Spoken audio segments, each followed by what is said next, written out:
வணக்கம். இன்பமே சூழ்க, எல்லோரும் வாழ்க என எல்லா வல்ல இறைவனை வேண்டி இன்றைய உங்கள் சிந்தனையில் கொடுப்பதை தடுப்பது பாவம் எனும் தலைப்பில் ஒரு சில சிந்தனை வரிகள்.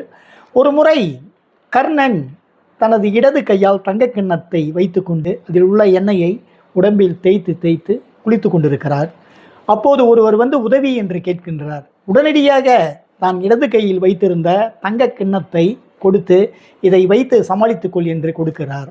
அதை பார்த்த அமைச்சர் சொல்கிறார், என்ன இருந்தாலும் நீங்கள் வந்து இடது கையில் கொடுக்கக்கூடாது, அது மிகப்பெரிய தவறு என்று. அப்போது கர்ணன் சொல்கிறார், நீங்கள் அமைச்சராக இருந்தும் மனிதர்களின் மனதை படிக்காமல் இருக்கிறீர்கள்.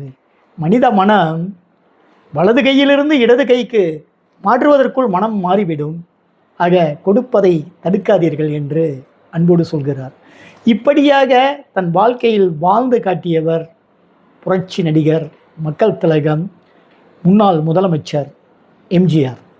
அவர் கஷ்டமான காலத்தில் நாடகங்களில் நடித்து கொண்டிருக்கும் போது 4-5 மாதத்துக்கு ஒரு முறை தான் அவருக்கான நாடக கம்பெனி சம்பளம் கொடுக்கும். ஒரு முறை 6 மாதம் வரைக்கும் சம்பளம் கொடுக்காமல் இழுக்கடித்து பிறகு கொடுக்கிறார்கள்.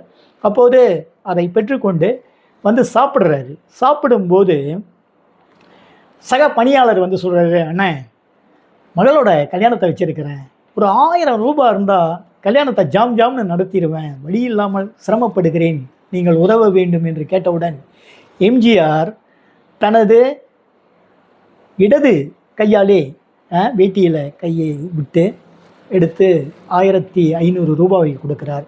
அதை பார்த்த எம்ஜிஆரின் அண்ணன் எம்ஜி சக்கரபாணி சொல்கிறாரு, என்ன இருந்தாலும் தம்பி நீங்கள் வந்து இடது கையால் கொடுக்கக்கூடாது, அதை நீங்கள் வலது கையால் கொடுத்துருக்கணும், இதெல்லாம் தவறு அப்படின்னு.